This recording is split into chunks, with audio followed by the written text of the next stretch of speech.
Good morning, Barton RV and family. We're going back for a blast to the past, I guess you could call this.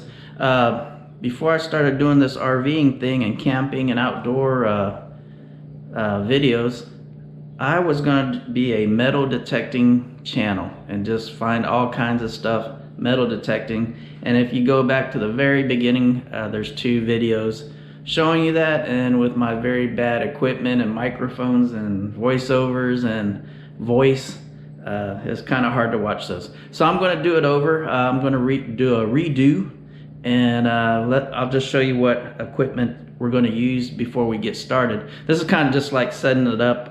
It's actually kind of a bad day to do this. So first thing is the metal detector.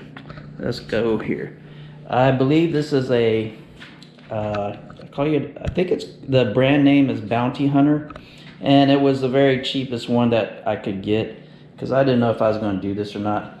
So this is what you got. It's a VLF, that stands for very low frequency, and it just got these little markers and stuff on there, and that's basic and stuff.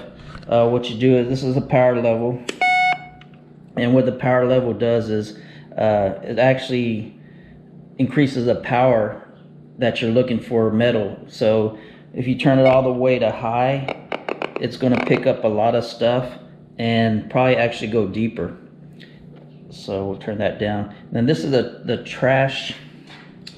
See, the trash eliminator. So what you usually do, you have to play with this and figure out where your settings are. And basically you'd get, if you want to look for silver, you'd get like a silver ring or a gold ring, and then put it on which level you want. But what we're going to do today is just look for everything in the ground, because at first, you know, when I first started doing this, I wanted to just find gold and silver and coins. But you know what, sometimes just finding brass, there's brass stuff that's kind of interesting to look at. Like I found some brass coins one time. If you go down to Civil War sites, you could find brass buttons to Union and Confederate soldiers' uniforms. So that's kind of interesting. So I'll probably set that up in a minute. And this what this is right here is it's a Hondo. Say that Hondo metal detector. So what this is, we also call this the carrot. So what you do with this is, it has a light on it too. There you go, see the light? So what you do with this is you use a metal detector over there, and it gives you the metal detector gives you kind of a broad area where the metal is, and then you use this to dig down in there.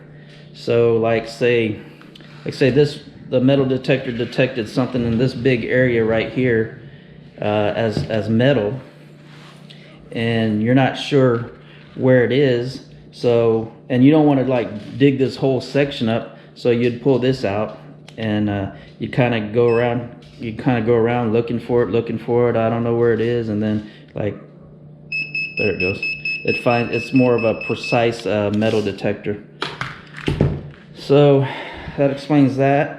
It comes with this little lanyard. I think I stretched it out too much and it wherever it's why I got my hat right here is I was trying to, when I first did these videos, I didn't understand how I was going to do this.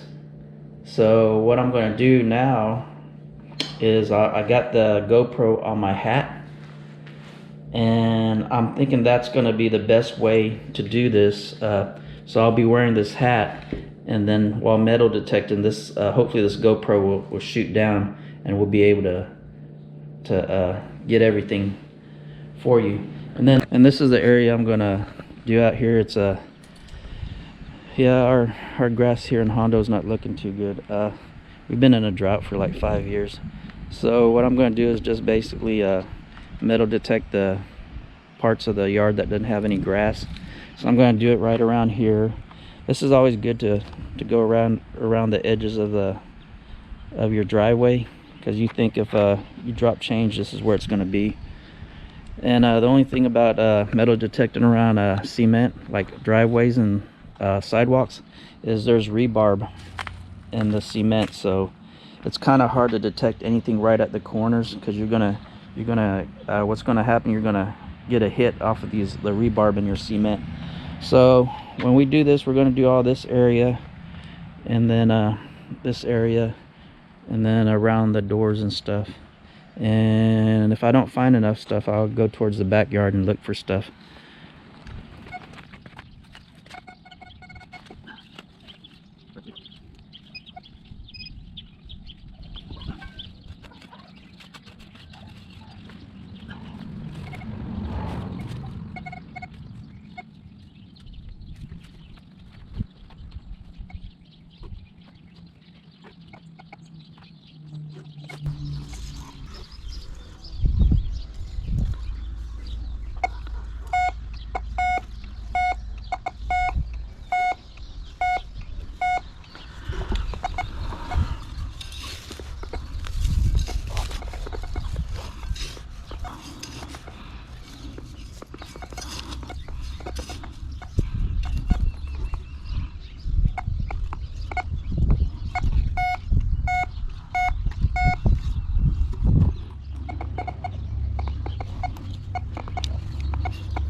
Found it.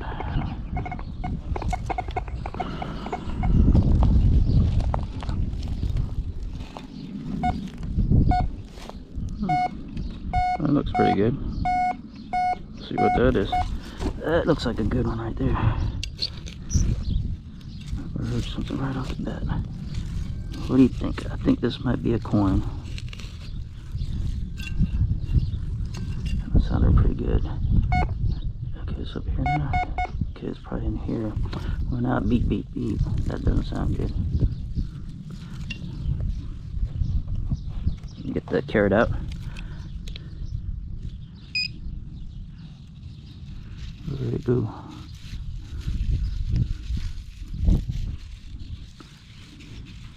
Can't find it. It's right there somewhere. There it is. Pull tab. And I thought it was going to be something good. Let's speed up the grunt work. It does get repetitive going back and forth. As you can see, it's not all coins, jewelry, and gold bars. You're going to find a lot of junk, but junk can be interesting too. I'll explain that in the end when I lay everything out I found. It's also location. Going to high traffic areas might get you coins and jewelry, and going to older sites that no one has metal detected before can get you interesting metal artifacts that may not be made out of valuable metal, but can be historically or sentimentally valuable.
Here we go. Now this is the big part where everybody wants to see is what we found.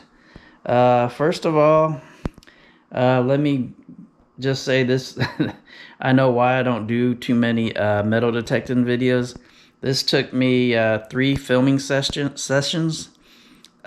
Each session was 45 minutes of metal detecting and digging, squatting, kneeling, and it's not that fun.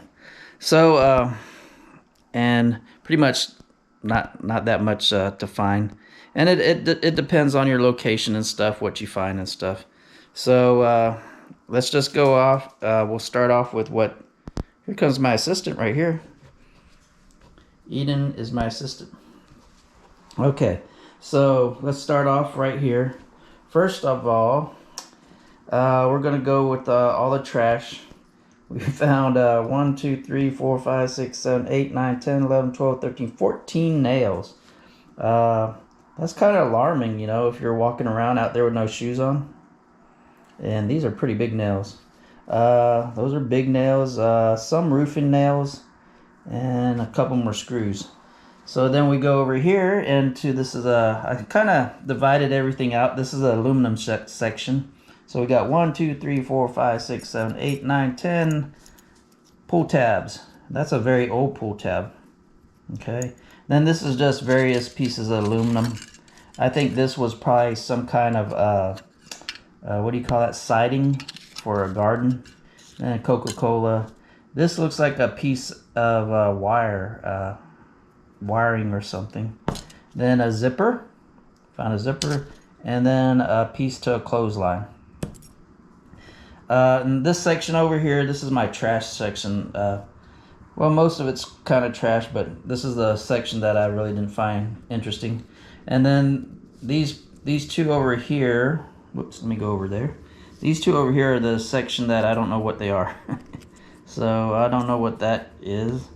And then I don't know what this is either. But this right here is pretty heavy. This is real heavy, whatever it is. I don't know. Maybe I should put this over to the interesting section. So here's my interesting section.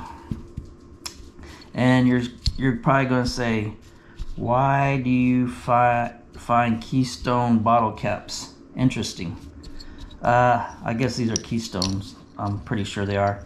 And why I find the Keystone bottle caps interesting is my dad passed away in 2006, and I'm pretty sure these are all his Keystone bottle caps he threw out in the yard. So that's kind of like a sentimental thing, huh? My dad touched these.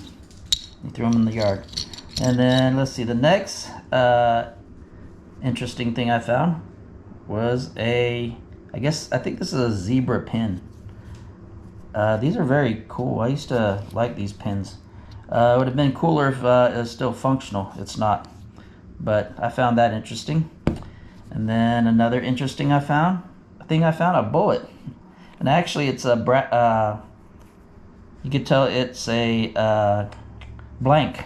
It's not a real bullet. It's a blank bullet. And then my money section. So I found 2 pennies, and I'm pretty sure these are the new pennies. The real cheap pennies, because they don't even sound like metal.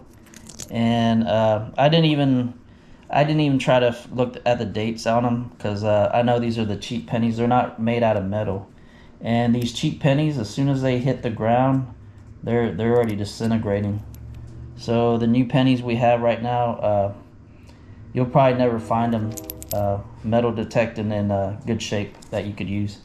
And then this is the big reveal, the biggest thing I found. It is a dime. So this is the biggest thing I found, and I kind of cleaned it up, and it's a 1991 dime.